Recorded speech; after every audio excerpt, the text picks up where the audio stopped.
Alain Juppé, bonsoir. Vous ne nous êtes pas Bonsoir. exprimé depuis la fin de l'année dernière. Merci d'avoir réservé à France 2 ces explications. Alors, on vient de le voir, les plans de relance se suivent et se ressemblent parfois. Le dernier date de fin décembre. La plupart des indicateurs sont au rouge, notamment le chômage. Nous y reviendrons dans un instant. Est-ce qu'il n'aurait pas fallu beaucoup plus d'audace, comme disait l'autre? Beaucoup d'indicateurs sont au vert. Pas le chômage, nous y reviendrons, mais beaucoup sont au vert. Quand vous dites que la plupart sont au rouge, c'est La croissance. L'inflation est tout à fait au vert, le commerce extérieur est tout à fait au vert, l'investissement se porte plutôt bien et ainsi de suite. Je voudrais simplement recadrer un peu les choses par rapport à ce que nous avons fait depuis maintenant 8 mois, puisqu'il y a 8 mois que j'ai pris mes fonctions. La première partie de cette période, disons le deuxième semestre de 1995 a été une période de consolidation.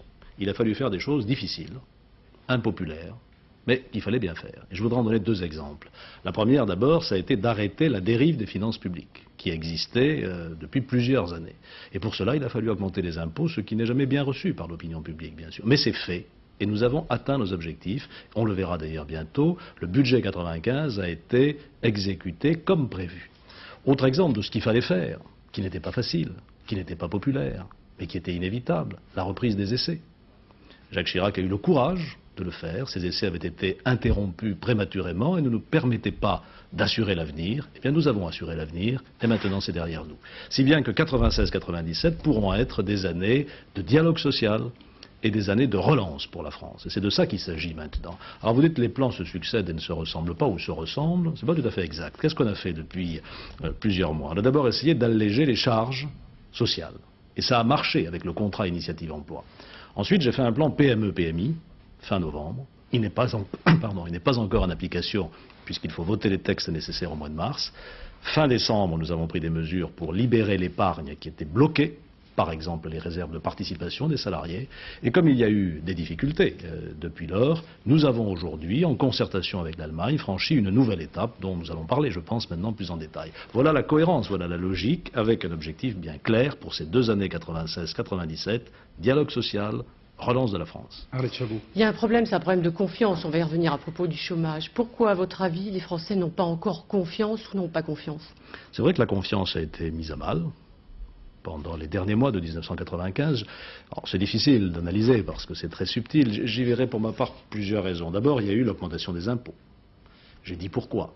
Il fallait remettre de l'ordre dans nos finances et ça n'est jamais bien reçu. C'est fait. Et vous le savez, j'ai donné des instructions à mes ministres. Je ne veux plus de réformes qui se traduisent par de nouvelles augmentations d'impôts. Et nous avons même l'objectif, nous avons pour objectif, le président de la République l'a dit, 97-98, d'amorcer la baisse des impôts, comme les Allemands ont dit qu'ils allaient le faire. Le deuxième élément qui explique cette mise à mal de la confiance dont vous parliez, c'est peut-être les incertitudes politiques, liées aussi aux mouvements sociaux. Bien là aussi, je crois que le paysage est clarifié. Nous avons devant nous 2 ans, le président de la République a fixé le cap, et la majorité soutient l'action gouvernementale. Elle est certes diverse, elle est parfois un peu turbulente, c'est normal, mais elle est loyale. Et chaque fois que j'ai besoin d'elle, elle me soutient. Et puis enfin, pour rétablir la confiance, il faut avoir le cap, le but dans les 2 ans qui viennent. Je pense qu'on en parlera à propos de l'Europe. Ce but, il est clairement fixé aujourd'hui et nous devons être en 1998 dans le peloton de tête de l'Europe pour le bien-être des Français et pour l'indépendance de la France. Alors, on le disait tout à l'heure, l'un des indicateurs qui est au rouge, nettement, c'est le chômage. Vous avez annoncé aujourd'hui avec quelques heures d'avance, le chiffre. Nous avons sur 2 mois, puisqu'il n'y a pas eu de relevé statistique en novembre en raison des grèves, une hausse de 57 000 du nombre d'inscrits à la NPE les 2 derniers mois, donc sur 2 mois, sur tous les jeunes, et ce qui fait que la courbe, on le voit là sur l'écran, repasse le cap fatidique des 3 millions de chômeurs. On revient en arrière à mars 95. Un rapide commentaire. Oui, ces chiffres ne sont pas bons. Sur l'ensemble de l'année 1995, le chômage a diminué. 55 000 à peu près, ce qui est la plus forte diminution depuis 1989, sur les 12 mois. Il est vrai que les 2 ou 3 derniers mois n'ont pas été bons. Alors il faut réagir. Et c'est la raison pour laquelle nous proposons ces mesures de relance de l'emploi. Il faut bien analyser les choses aussi. Je l'ai dit tout à l'heure, sur le chômage de longue durée, nous avons remporté des succès. Le contrat initiative emploi a permis de remettre dans le cycle du travail pratiquement 150 000 personnes, et c'est une réussite. En revanche, nous sommes mauvais. Je le dis, et c'est grave, parce que c'est vraiment l'exception française au mauvais sens du terme. Nous sommes mauvais pour les jeunes. Il faut donc faire un effort national pour l'insertion des jeunes. Ce doit être la priorité absolue de ces années 96-97. Est-ce qu'on va prendre d'autres mesures? Vous avez fixé un objectif, 250 000 jeunes, oui. C'est ça, création d'emplois pour 250 000 jeunes en 96. On tiendra l'objectif? Il faut le tenir. Vous savez que nous l'avons fixé pas tout seul. Nous l'avons fixé avec les partenaires sociaux. C'est le 21 décembre dernier que, lorsque j'ai rencontré les organisations professionnelles et syndicales, nous avons convenu ensemble que ce devait être un objectif de mobilisation nationale. On est en train d'y travailler et j'ai fixé un rendez-vous dans le milieu de l'année 1996, précisément aux partenaires sociaux, pour qu'on puisse faire le point des mesures qui auront été prises. Vous avez le sentiment d'avoir l'appui du patronat, en l'occurrence? Oh, vous savez, le patronat, c'est vaste d'abord, c'est varié. Il y a des milliers, peut-être des millions de chefs d'entreprise. Il y a ceux qui parlent en leur nom et qui n'expliquent pas toujours le sentiment de la base. J'ai la conviction que beaucoup de chefs de PME veulent se développer aujourd'hui et sont conscients qu'ils ont un devoir d'insertion des jeunes. C'est là-dessus qu'il faut gagner la bataille. C'est là-dessus qu'on rétablira finalement la confiance. Parce que c'est parce que nous avons 25% de jeunes de moins de 25 ans en dehors de la vie de travail que cette confiance ne revient pas. C'est ça le facteur essentiel sur lequel je veux vraiment m'engager avec toutes les forces de la nation. Alors vous avez pris une décision qui va faire couler beaucoup d'encre et de salive, l'abaissement du taux d'intérêt du livret A.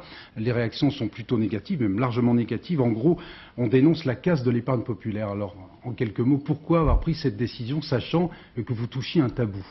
Elle était réclamée depuis bien longtemps dans des tas de milieux, les journaux économiques, tous ceux qui regardent un peu comment évoluent les choses. Et je ne suis pas sûr que les réactions soient aussi négatives que vous vouliez bien le dire. Certes, les syndicats, oui, les syndicats, pas tous. Nous allons l'expliquer. Vous avez tout à l'heure dit que c'était un bas de laine que le livret d'épargne, le livret A. Ce n'est pas exact. C'est pas moi qui l'ai dit. Cet argent, enfin, vous avez utilisé la formule. Cet argent, il n'est pas mis dans un bas de laine dans les caisses d'épargne, précisément. Il sert à quelque chose. Il sert à prêter de l'argent aux organismes d'HLM qui construisent des logements sociaux pour les Français qui en ont besoin. C'est à ça que sert l'argent du livret A. Or, que se passe-t-il à l'heure actuelle? Ces organismes d'HLM sont dans une mauvaise posture, parce que l'argent qu'on leur prête est trop cher pour qu'ils puissent lancer de nouveaux programmes de logement social ou entretenir les logements dont ils sont déjà propriétaires. Or, qu'est-ce que nous avons voulu faire? Nous avons voulu donner un formidable ballon d'oxygène aux organismes HLM en baissant le taux des prêts qui leur est fait, et pour cela, bien entendu, il fallait ajuster la rémunération de livret A. Voilà la raison d'être de cette mesure. J'ajoute qu'à l'heure actuelle, l'inflation en France est de 2,1%, que les taux ont baissé partout. Vous disiez tout à l'heure que les banques ont baissé de 0,5%, mais quand on fait la somme des baisses successives depuis le mois d'octobre, elles ont baissé en réalité de 1,20%. Et les taux d'intérêt à court terme en France, ça a été une grande réussite du gouvernement.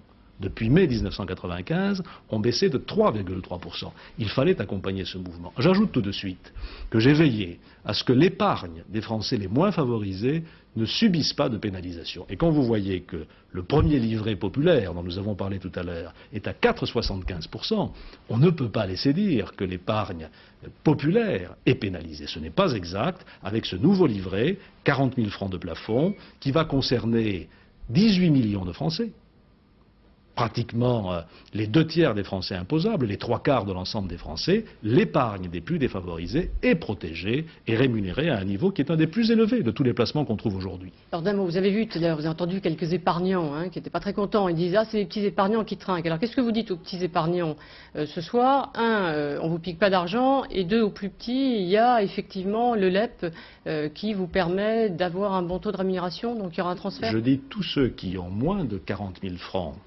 dans un livret A, et là aussi il faut ramener les choses à ses justes proportions, parce qu'on est en train d'émouvoir la population française en disant mais les gens qui ont 100 000 francs sur un livret de caisse d'épargne, ils n'auront plus 4,5 mais 3,5%.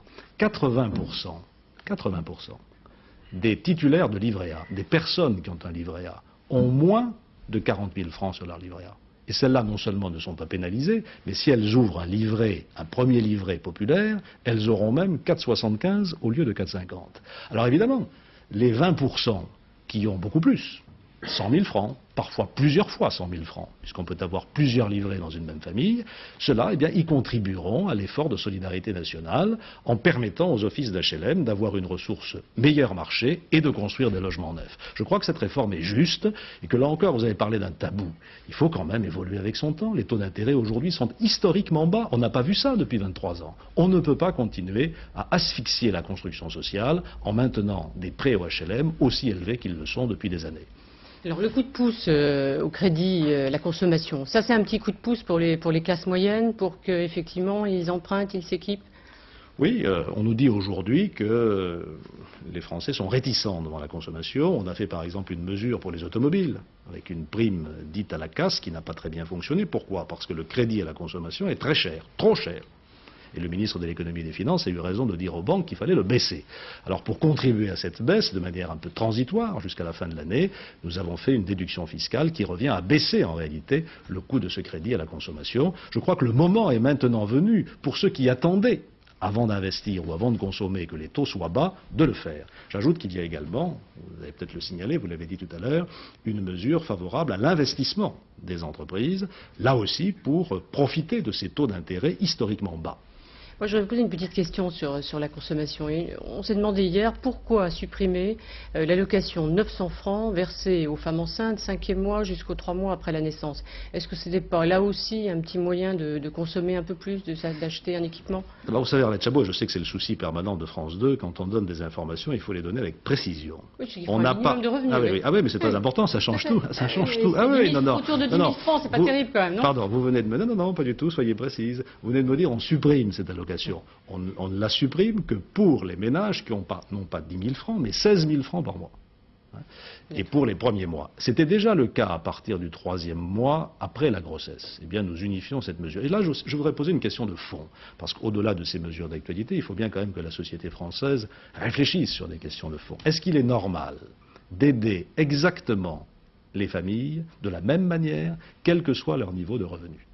Est-ce qu'une famille qui a 30 000 francs doit être aidée de la même manière qu'une famille qui a 8 000 francs?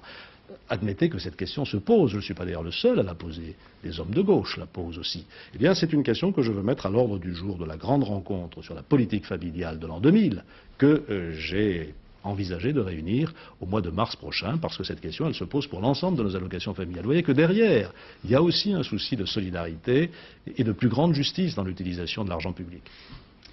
On va parler un petit peu de ce qui se passe en Allemagne. Aujourd'hui, le gouvernement allemand a également